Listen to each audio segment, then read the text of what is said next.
찬송가 336장으로 찬송하시겠습니다. 336장 찬송입니다.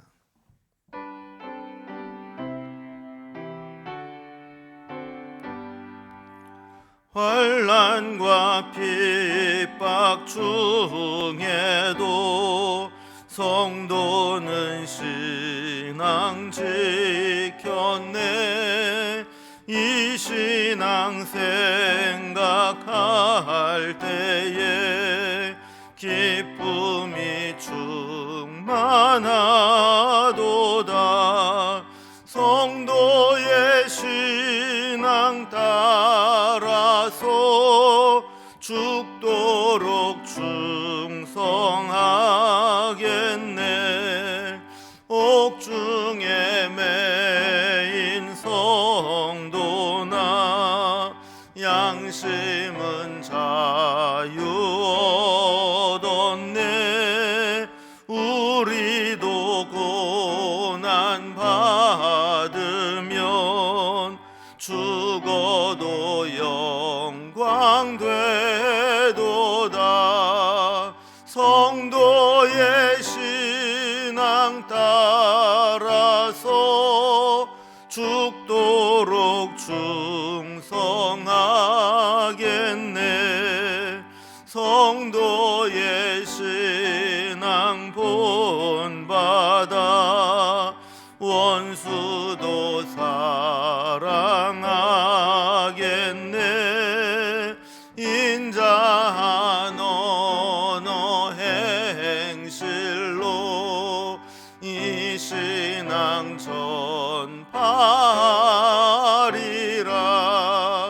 성도의 신앙 따라서 죽도록 충성하겠네. 아멘.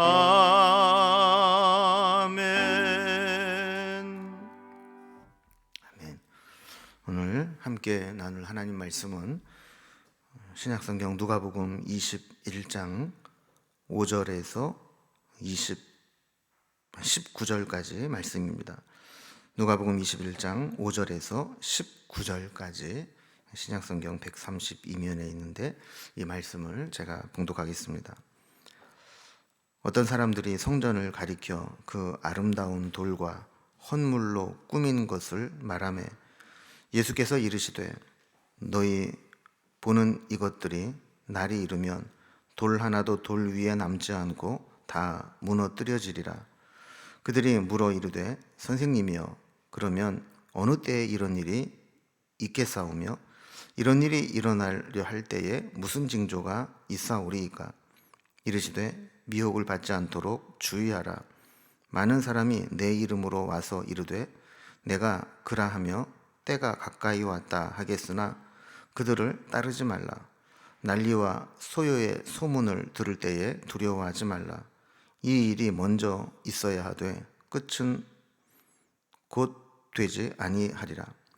또 이르시되 민족이 민족을 나라가 나라를 대적하여 일어나겠고 곳곳에 큰 지진과 기근과 전염병이 있겠고 또 무서운 일과 하늘로부터 큰 징조들이 있으리라. 이 모든 일 전에 내 이름으로 말미암아 너희에게 손을 대어 박해하며 회당과 옥에 넘겨주며 임금들과 집권자들 앞에 끌어가려니와 이 일이 도리어 너희에게 증거가 되리라. 그러므로 너희는 변명할 것을 미리 궁리하지 않도록 명심하라. 내가 너희의 모든 대적이 능히 대항하거나 변박할 수 없는 구변과 지혜를 너희에게 주리라. 심지어 부모와 형제와 친척과 벗이 너희를 넘겨주어 너희 중에 몇을 죽이게 하겠고 또 너희가 내 이름으로 말미암아 모든 사람에게 미움을 받을 것이나 너희 머리털 하나도 상하지 아니하리라. 너희의 인내로 너희 영혼을 얻으리라. 아멘. 오늘은 예수님께서 성전에 계시면서 제자들에게 말씀을 가르치실 때 마지막 때에 일어날 징조와 또 성전의 모습과 또 마지막 때에 어떤 삶을 살아야 되는지 이런 내용들이 서로 연결되어 있는 말씀들이 기록되어 있습니다. 그래서 오늘 본문을 보면 먼저 성전의 운명에 대해서 경고를 하시고, 그리고 그 성전의 운명이 종말 말세와 연결이 되어 있다고 한다면 그때를 알리는 징조들이 어떤 것들이 있을까, 언제 그런 일들이 일어날까 하는 것에 대해서 말씀을 하시고, 그런 말세의 징조들이 일어날 때 제자들은 어떤 자세로 어떤 삶을 살아야 될 것인가 하는 부분으로 이렇게 연결되는 내용입니다. 자, 이 이야기는 먼저 성전 멸망에 대한 예고로 시작이 되는데, 어떤 사람이 이제 예수님께 성전의 아름다운 돌과 또 헌물로 꾸민 것들을 보고 그 위용과 아름다움에 감탄을 하며 이야기한 것으로 이제 이야기가 시작됩니다. 자, 그런데 예수님은 그 사람의 말에 호응을 해주기는커녕 오히려 그 성전의 아주 비참한 종말에 대해서 말씀을 하시는 겁니다. 그래서 6절 말씀에 보면 너희 보는 이것들이 날이 이르면 돌 하나도 돌 위에 남지 않고 다 무너뜨려지리라. 지금 이 사람은 성전이 얼마나 아름답습니까? 얼마나 웅장합니까? 얼마나 영광스럽습니까? 라고 이야기하는데, 예수님은 거기에 맞장구 쳐주는 게 아니라 너 좀 멋있어 보이지, 커 보이지, 근데 곧 이 성전이 돌 위에 돌 하나도 남는 것이 완전히 무너질 거야, 이런 말씀을 하는 겁니다. 예수님은 이 성전의 외형을 보고 감탄할 것이 아니라 그 성전 안에서 무슨 일이 일어나고 있는지를 보여주셨습니다. 화려한 외형과 규모의 위용 뒤에 하나님은 이미 그 성전에서 떠나셨고, 성전을 숙주 삼아서 기생하며 자기 배만 불리는 종교 지도자들의 타락한 모습들을 보실 때 그 성전은 사람이 볼 때 아무리 화려하고 웅장해 보여도 결국 하나님의 심판의 대상이 될 수밖에 없다는 것을 말씀하는 것이죠. 어느 정도로 비참하게 심판을 받느냐? 돌 하나도 돌 위에 남지 않고 다 무너진다. 여러분, 이거는 지금은 그렇게 견고하고 화려해 보이는 성전도 하나님의 심판을 받으면 형체도 알아볼 수 없고 복원할 수도 없는 그런 상태로 다 무너지게 될 것이라고 말씀을 하는 겁니다. 자, 이런 말씀을 하실 때 사람들은 정말 그런 일이 일어난다면 그건 뭐 세상 끝날 일이다, 종말이다, 이렇게 생각을 했던 것 같아요. 자, 그래서 두 번째 주제는 만약에 그게 사실이라면 그 종말의 때는 언제쯤 오게 될 것이고 어떤 일들이 일어나면 그때가 될 거라고 짐작할 수 있겠는가라는 것을 이제 물어보시는 것이죠. 그래서 자랑스럽게 여겼던 이 성전이 비참하게 무너진다는 소식을 들은 사람들이 예수님께 묻습니다. 7절에 보면 그들이 물어 이르되 선생님이여, 그러면 어느 때에 이런 일이 있겠사오며 이런 일이 일어나려 할 때 무슨 징조가 있사오리까? 이렇게 질문을 하죠. 그러니까 성전이 만약에 정말 멸망하여 무너진다면 그때는 언제쯤이 될 것이고 그때가 일어나기 전에 어떤 징조들이 일어나겠습니까? 라고 질문을 던지는 겁니다. 자, 이때 예수님이 그 성전의 멸망 직전에, 그리고 더 나아가서는 종말, 이 세상의 끝날이 오기 직전에 어떤 징조들이 일어날 것인가를 몇 가지로 말씀해 줍니다.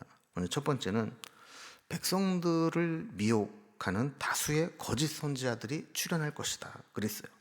8절에 보면 이르시되 미혹을 받지 않도록 주의하라. 많은 사람이 내 이름으로 와서 이르되 내가 그라 하며 때가 가까이 왔다 하겠으나 그들을 따르지 말라 그랬어요. 그러니까 종말이 가까우면 자칭 메시아라고 하는 사람들이 나타나서 주장을 하게 될 것이고, 때가 가까이 왔다 그러면서 그 임박한 종말론으로 사람들을 미혹하게 할 텐데 그들을 따르지 않도록 조심하라는 거예요. 여러분, 우리가 경제적으로 사기를 당해도 큰 손해를 봅니다. 그러나 이단이나 거짓 선지자에게 미혹을 당하면 이 경제적인 피해는 말로 다 할 수 없이 우리의 인생 전체가 돌이키기 힘든 피해를 보게 됩니다. 여러분, 요즘은 영적으로 혼탁한 시기입니다. 이단과 잘못된 가르침에 미혹되기 쉬운 때입니다. 그래서 특별히 우리는 영적으로 깨어 있어야 하고, 교회에서 검증된 곳이 아닌 다른 곳에 뭐 집회를 참석한다든가, 다른 곳에 가서 뭐 성경을 공부한다고 한다든가, 이런 것은 특별히 우리가 하지 말아야 되고, 반드시 교회에서 운영하는 것들에 우선적으로 하고, 또 만약에 더 배우고 싶은 것이 있으면 반드시 우리 교역자들과 상의를 해야 되는 거죠. 말세가 되면 점점 더 자신의 이 속셈을 속이고 위장해서 나타나는 것들이 교묘하게 나타나기 때문에 그렇습니다. 자, 두 번째로 나타날 이 징조들은 난리와 소요의 소문들이 일어나게 된다라는 겁니다. 그래서 9절에 보면 난리와 소요의 소문들을 들을 때 두려워하지 말라. 이 일이 먼저 있어야 돼 끝은 곧 되지 아니하리라 그랬습니다. 그러니까 세계 곳곳에 난리와 소요의 소문들이 들릴 것인데, 이게 이제 예고편에 불과하다는 거예요. 이게 끝이 아니고 시작이라는 겁니다. 자, 그러면서 이제 종말이 본격화되면 어떤 일이 일어나는가? 10절에 보면 민족이 민족을, 나라가 나라를 대적하여 일어나겠고 그랬습니다. 자, 그러니까 민족적인 또 국가적인 전쟁과 분쟁으로 발전하게 된다는 겁니다. 인류는 늘 지상낙원, 이 땅의 유토피아를 건설하려고 합니다. 끊임없이 기술을 개발하고 더 살기 좋은 세상을 만들려고 나아갑니다. 그러나 결과적으로 보면 국가적인 분쟁과 대립이 일어나고 전쟁으로 발전해서 망하는 역사를 반복해 왔습니다. 인류의 문제는 기술의 문제나 과학의 문제가 아니고 죄의 문제라는 것을 여실히 보여주는 것이죠. 여러분, 지금까지 우리가 만들어 놓은 문명이 파괴되는 것, 망하는 것들을 보면 결국은 죄 때문에 망하고 탐욕 때문에 망하는 것이지 기술이 부족해서 망하는 것은 아닙니다. 그러니까 표면적으로는 난리와 소요의 소문이 나고 민족과 나라가 서로 대적하고 싸우지만, 사실은 그 본질적인 것은 사람의 죄의 본성이 더 극명하게 나타나고 집단 이기주의라든지 사람의 심성이 더 완악하게 될 거라는 것이죠. 자, 그리고 세 번째 나타나는 현상은 자연재해입니다. 11절에 보면 곳곳에 큰 지진과 기근과 전염병이 있겠고 또 무서운 일과 하늘로부터 큰 징조들이 있으리라 그랬습니다. 지진과 재해는 기근으로 이어지게 되고 코로나와 같은 뜻하지 않은 바이러스 전염병이 도는 것이 가세된다라는 겁니다. 무서운 일 그리고 하늘로부터 큰 징조는 구체적으로 무엇이라고 밝히고 있지는 않지만, 종말 전에는 전 세계를 공포로 몰아넣을 만한 일들이 일어나게 될 거라고 말씀하는 것이죠. 근데 이러한 자연재해보다 더 무서운 것은 영적 전쟁입니다. 그래서 이제 종말이 가까워올 때 성전이 회파되고 마지막 때가 가까이 올 때 주님의 제자들은 이 영적 싸움을 준비해야 된다라는 거예요. 그래서 오늘 본문의 크게 세 번째 주제는 제자들의 운명. 그럼 이런 마지막 때를 살아가는 우리가 어떤 자세로 살아가야 되느냐 하는 것을 다루고 있습니다. 그러니까 자연재해보다 더 무서운 것은 영적 전쟁입니다. 12절에 보면 이 모든 일 전에 내 이름으로 말미암아 너희에게 손을 대어 박해하며 회당과 옥에 넘겨주며 임금들과 집권자들 앞에 끌어가려니와 그랬습니다. 시간이 가면 갈수록, 그리고 종말에 가까이 오면 가까이 올수록 영적 전쟁은 더 치열해지고 가열차질 것입니다. 주님을 따르는 자들은 신앙을 지켜내고 견뎌내기가 더 어려운 상황을 맞이하게 될 것이라는 것이죠. 그래서 직접적으로 이제는 손을 대어 박해하고 회당과 옥에 넘겨주고 세상 권력자들 앞에 끌려가게 한다라고 하는 것은 신앙을 지키기 위해서는 이제 이런 박해와 핍박과 불이익을 당하는 것을 감수하는 그런 시대가 지나가야 된다라는 겁니다. 이러한 핍박은 단순한 핍박이 아닙니다. 하나님의 나라를 빼앗고 또 빼앗기는 영적 전쟁입니다. 사탄은 한 명이라도 더, 한 영혼이라도 더 멸망에 빠뜨리기 위해서 온갖 수단과 방법을 사용하게 될 것이고, 반면 주의 백성들, 주님의 제자들은 한 영혼이라도 더 구원하고 건져내기 위해서 하나님 나라의 백성이 되도록 하는 것이 사명이 되는 거예요. 그리고 아까 살펴본 8절부터 11절까지 살펴본 이 말세의 이 징조들은 주님의 제자들에게 증거가 된다. 이 말은 사인이 된다, 징조가 된다라는 것이죠. 자, 이런 현상들을 보면서 정말 주님이 말씀하신 말세의 종말이 더 가까이 오고 있구나, 이것을 분별하는 기준이 된다라는 겁니다. 자, 이런 상황이 다가오면 믿음을 지키는 사람들은 두려움에 빠질 수밖에 없습니다. 그러나 주님은 우리에게 두 가지 소망을 주십니다. 하나는 저들의 그러한 공격에도 대항할 무기를 우리에게 주시겠다 그랬어요. 이게 뭐냐면 말씀의 능력입니다. 14절과 15절을 보면, 그러므로 너희는 변명할 것을 미리 궁리하지 않도록 명심하라. 내가 너희의 모든 대적이 능히 대항하거나 반박할 수 없는 구변과 지혜를 너희에게 주리라 그랬어요. 그러니까 말세에 우리가 복음을 전하고 영적 전쟁을 하기 위해서 사람을 만나야 되고, 그 사람을 만나서 때로는 논쟁도 하고 부딪히게 될 텐데, 하나님은 우리에게 그때 그들에게 뭐라고 말해야 될지 미리 궁리하지 말라는 거예요. 어떤 변증과 반론을 제기해야 될지, 변박할 구변과 지혜를 그 때가 되면 하나님이 주시겠다고 말씀하는 겁니다. 오늘 본문에 기록되어 있지는 않지만, 그럼 주님이 우리에게 주시는 이 말씀의 무기를 사용하기 위해서는 우리가 준비해야 될 것이 두 가지 있습니다. 하나는 말씀으로 무장하는 것이고, 또 다른 하나는 성령의 인도하심에 민감한 것입니다. 진리를 수호하고 말씀을 지키기 위해서는 평소에 말씀을 잘 알고 있어야 합니다. 그리고 성령님의 인도하심에 민감한 영성을 유지해야 됩니다.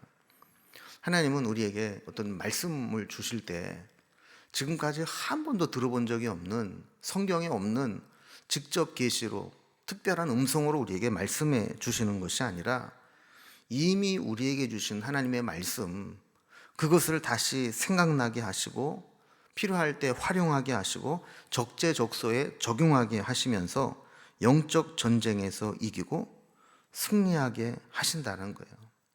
그러니까 그때 하나님께서 우리에게 성령께서 깨닫게 하시고 사용할 수 있도록 평소에 하나님의 말씀을 잘 훈련하는 것이 필요하고, 그리고 그런 상황을 만났을 때 성령께서 그 말씀을 깨닫게 하시도록 늘 성령에 민감하도록 준비하는 것.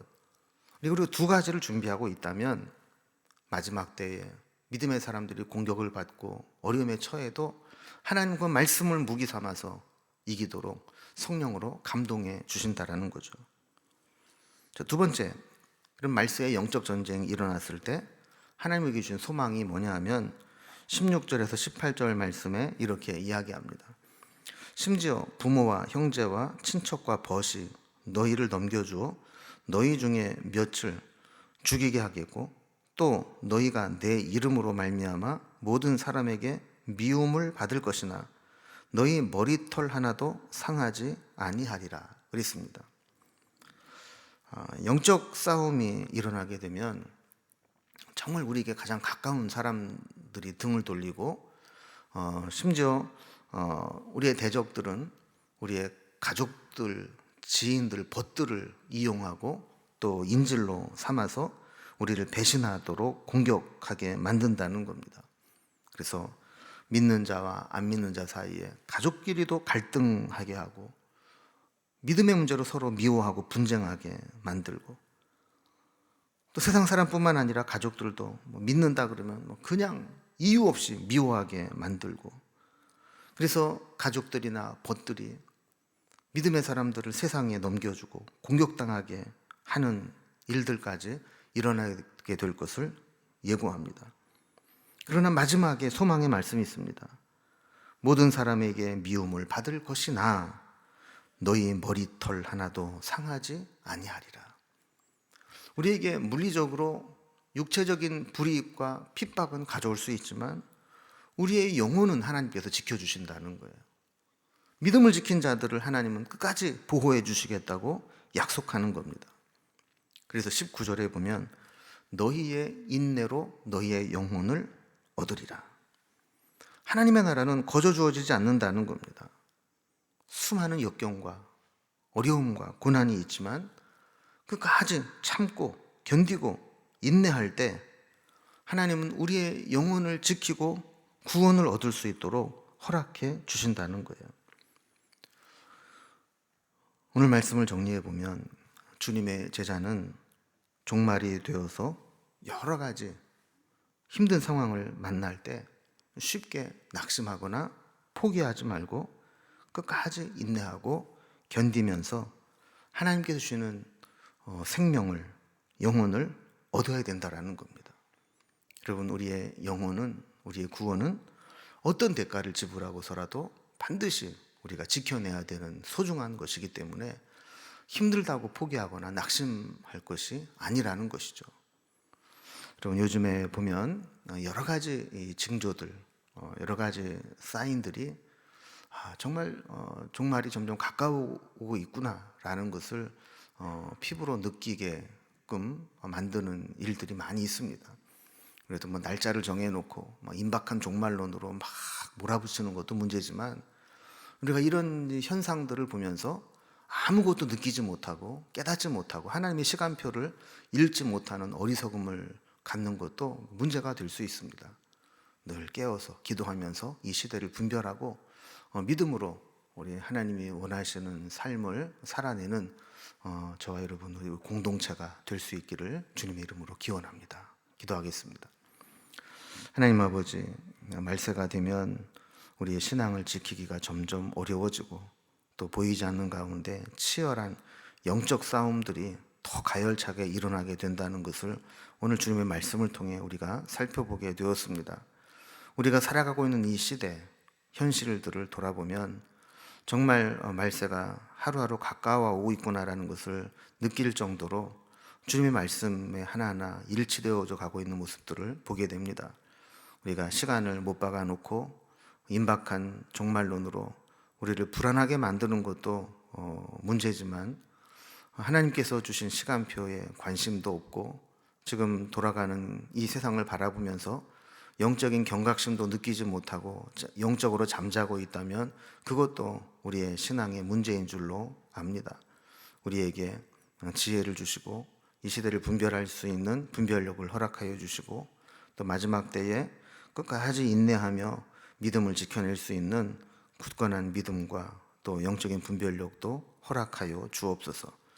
이 시대를 살아가는 저희들에게 필요한 은혜를 베풀어 주시고 오늘도 우리의 삶의 현장에서 필요한 것들 기도하며 나아갈 때 하나님의 은혜로 응답하여 주옵소서. 오늘도 주님께 우리의 모든 삶을 드리며 예수님의 이름으로 기도드리옵나이다. 아멘. 각자의 기도 제목들로 자유롭게 기도하시겠습니다.